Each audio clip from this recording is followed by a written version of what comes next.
Welcome to HorrorBabble. Continuing our Forgotten Weird Tales series this week, I'll be telling a tale by the relatively obscure American author, Thorp McClusky. McClusky was once a rather prolific figure in the world of weird tales, having penned 18 stories for the magazine between 1936 and 1952. But despite these successes, a dedicated collection was never published in his name. And so, as described by Weird Tales in April of 1939 as a strange tale about the end of human life on Earth, this is The Red God Laughed. We hope you enjoy it.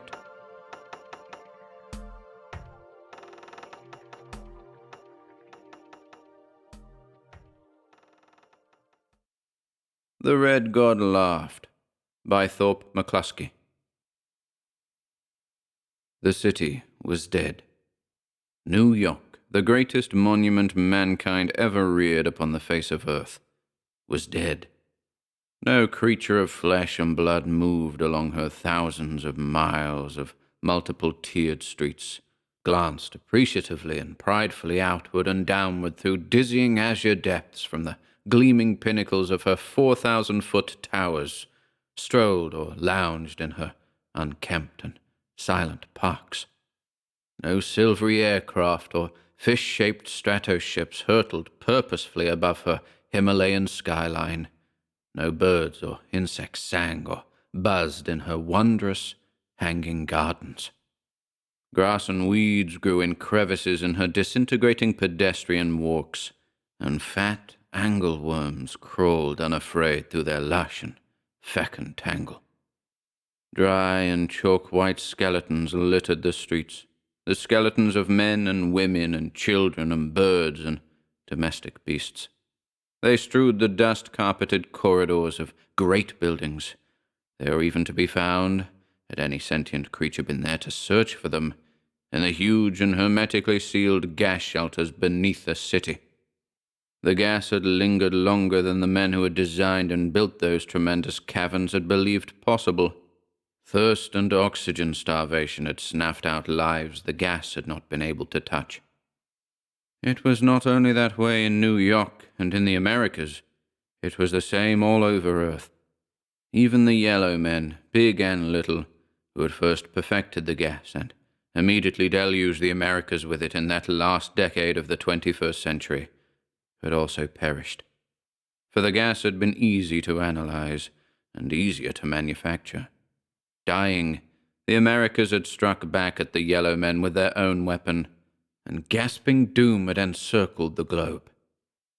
All races of mankind, all air-breathing creatures, save only the deep-sea fishes and the worms that chanced to be far underground, and perhaps a few toads and frogs, encapsulated and dormant in dry lake or riverbeds, had perished. The last human creature had been dead for over 3 years, and the last bird or beast or insect for perhaps an additional 6 months, when, at approximately 11 o'clock in the morning on June 8th, in the year, according to Occidental reckoning, 2097, Thorp the Seeker brought his 14-million-ton neutronium-hulled spaceship into Earth's atmosphere, and, having already observed New York's towers and minarets from halfway around the globe, set her down as lightly as a drifting feather in a cradle of granite rocks near the southern boundary of that rectangular stretch of greenery men knew as Central Park. And as he set his ship down gently, careful to avoid crushing the green vegetation, in Thorp the Seeker's curious soul there was a great gladness, for Thorp knew that his quest was ended. It had been a long and a lonely search, spanning reaches of space that light will not cross in 20,000 years. It had begun beyond the hub of our stellar galaxy, and the years of Thorp's journeying were to the life of a man as the age of the pyramids is to a single day. Spawn of the innermost planet of a blue-white dwarf sun deep hidden in the globular cluster in Messier 2, Thorp resembled in no way save one any of the diversified forms of life which have evolved upon Earth down the millenniums since the red heat died from her surface rocks and permitted her seas to form. Because of that single resemblance, Thorp had begun his search. Only because of it had he finally arrived upon Earth. Water. Thorp, like a man, required water. The mechanical processes of his existence, and of the existence of his kind, depended upon an unfailing supply of water. And upon Thorp's homeworld the water was almost gone. Thorp well knew, when he began his quest, the odds against his succeeding. To every 100,000 suns, there was but one, and perhaps not even one, with planets. To every 1,000 planets, perhaps there was one sufficiently supplied with water, and suitable for colonization by his kind. There were 100 million chances to one of Thorp's finding, anywhere in the galaxy, that which he sought. And the other galaxies, even the big near one in Andromeda, were too far away. And now the quest was ended. Thorp's selection of Sol as a star worthy of investigation had not been haphazard. While still beyond the white star Alpha in the constellation of the Centaur, he had noted that this modest yellow-white sun was slightly unstable, slightly variable, a star that fluctuated, though to only a minor degree, through a regularly recurrent cycle. That periodicity might mean almost anything. It might mean that the star was on the verge of blowing up. It might be caused by the resultant of the gravitational attraction of attendant planets, or it might be merely the subsiding spasms of some ancient solar malaise. From Alpha Centauri, Thorp set his course for Sol. He was 15 billions of miles beyond the orbit of that planet men have named Pluto, when the steadily increasing intensity of Sol's illumination, actuating certain mechanisms, awakened him from the state of completely suspended animation in which he voyaged from star to star.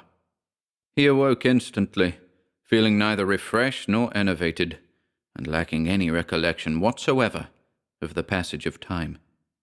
His first and almost automatic activity was to reduce the velocity of his spacecraft from a hyper-Einsteinian interstellar speed to a pace more suitable to interplanetary cruising. During those first brief, waking moments, his ship traveled solward 1 billion miles. Immediately, he had slowed the rush of his ship toward the yellow sun. He applied himself to his instruments, and saw at once that the slightly nervous star was plagued with a swarm of planets. The outermost planets were too cold to support life.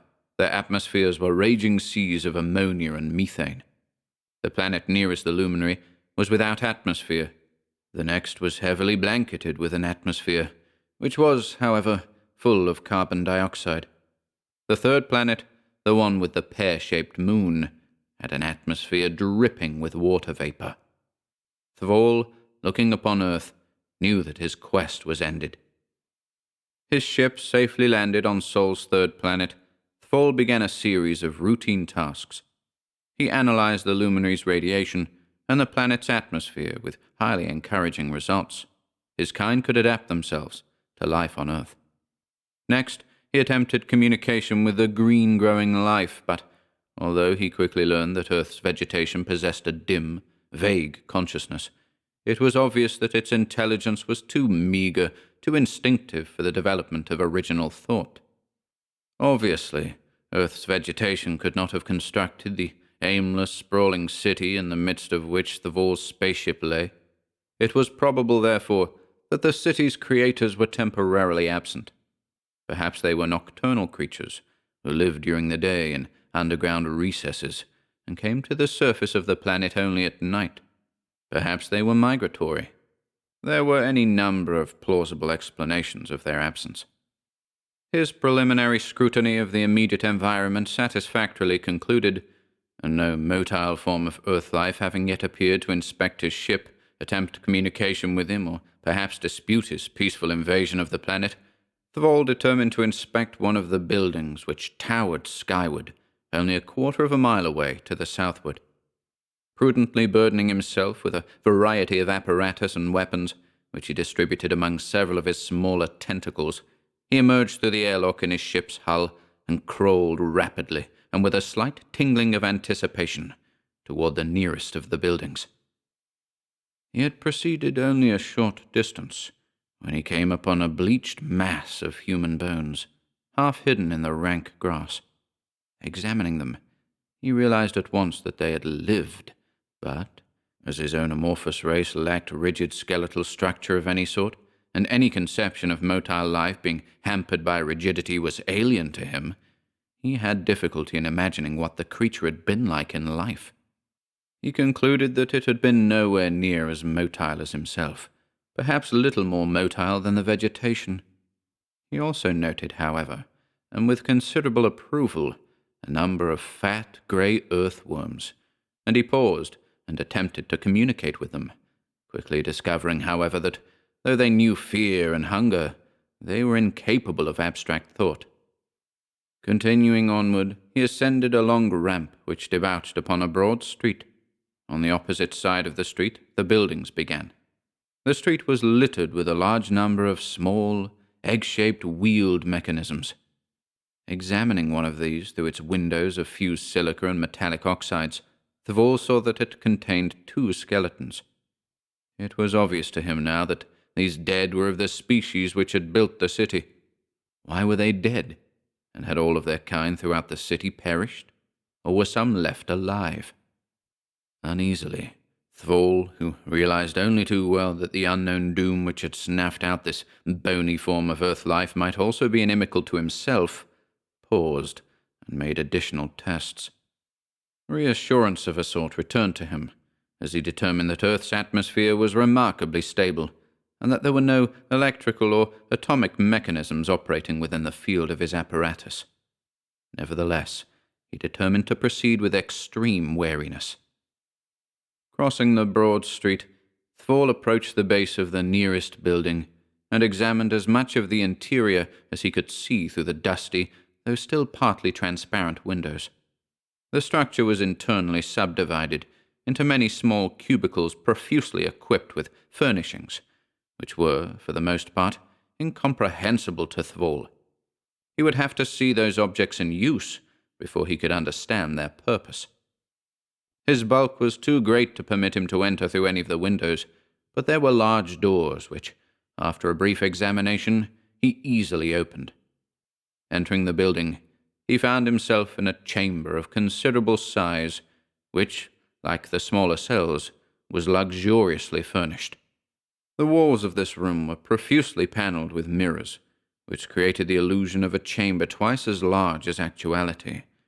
Why this illusion should be necessary or even desirable was utterly beyond Thorp's comprehension. Reflecting surfaces in utter dissociation with any recognizable form of apparatus whatsoever were a complete enigma to him. The floor of this chamber was littered with no less than 20 skeletons. Some were still partly clothed in garments of vegetable, mineral, and animal fiber. Some wore loose-fitting circlets of metallic alloys around their tinier appendages.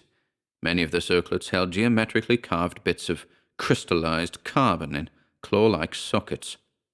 Lifting and examining a small, glass-dialed mechanism which lay beside one of the skeletons, Thorp discovered that it was operated by an internal spring, which had, however, lost its tension.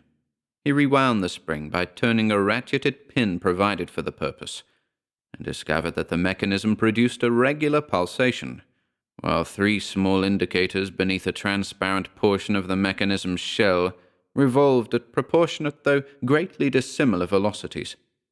Correctly assuming that the mechanism was a device for measuring the passage of time, Thorp replaced the watch beside the skeleton of its owner and glided toward the deeper recesses of the chamber.